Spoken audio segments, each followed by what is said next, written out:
Here we are with my old friend and colleague and Hall of Famer Steve Flink in a day, the third day of the US Open, where it's going fast, hasn't it? It's going fast. Yeah. There was only one surprise, I would say, upset. Tsitsipas, who was a runner-up in the Canadian Open, beating four top teners. And he lost today by Medvedev. And those were great wins too. You said not just top tenors, but he beat Djokovic, he beat Zverev, he beat Anderson. These were all really good wins, lost to Nadal. I think maybe the expectations were too much for him, right, Ubaldo? Yeah, sometimes he feels the world has that weight on his shoulders. Because I didn't understand he was down 2 sets today before you knew it, and finally climbed back into the match a little. But he didn't give a very good account of himself.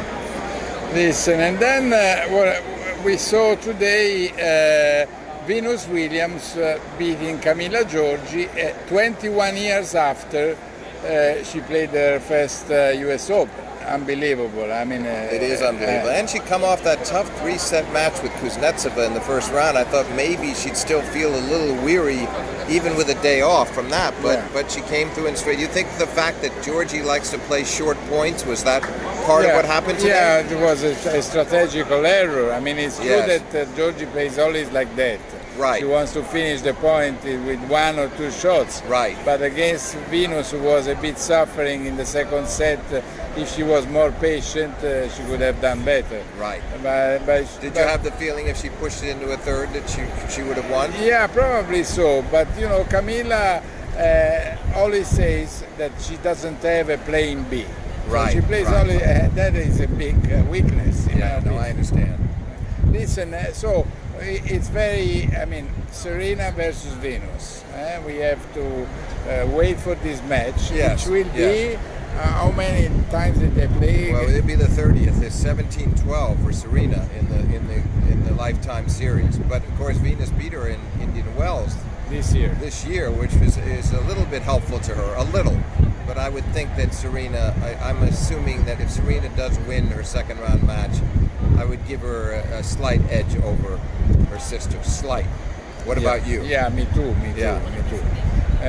Even if, you know, also about Serena, we are not completely sure how fit she is, how in good shape she is. That's what makes it interesting, because I could see them having a 3-setter. I could see it going 3, but maybe willpower would get Serena through this time. She doesn't want to lose to her 2 times in a row. Yes, and then what about Andy Murray? He lost in 4 sets to Verdasco, and honestly, I would say that now the Fab 4 are Fab 3. Because I couldn't agree more.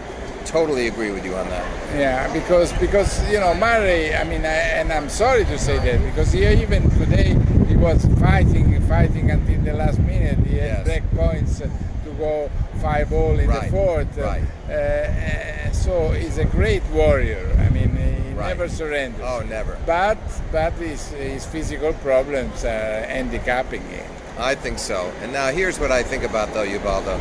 Even if it doesn't work out, and I don't think it is going to work out, I don't expect him to get back to that level again. He's got 2 Wimbledon titles, US Open title, a couple of gold medals in the limit. He has nothing to be ashamed about. He won't be Djokovic, he won't be Federer, he won't be Nadal, but he did himself justice in the end by winning all those titles, and nobody will be able to take those away from him.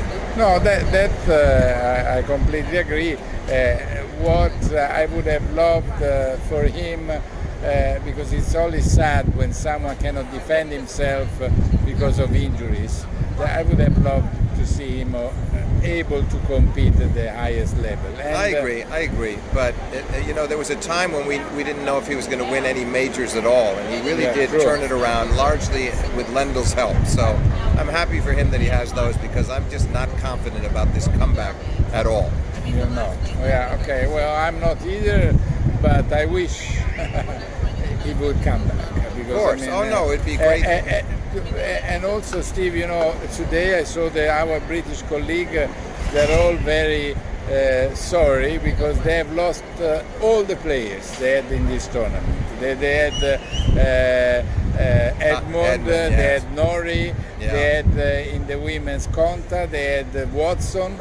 all out. Do you think that they're going to all suddenly leave New York and fly home, or will they stay around? Some of them they may leave, yes, because you know the situation of the newspapers collapsing, being in troubles. I mean, I wouldn't be surprised if some of them will leave New York. Yeah. Anyway, which is not the case yet for the Italians, because we still have Fognini, even if we have lost Camilla Giorgi, who was our last and most importantly, you'll be here to the end, and so will I. And we don't care who's in the final, we're here. We are here, we always make the finals. And even in the finals, we are not able to lose.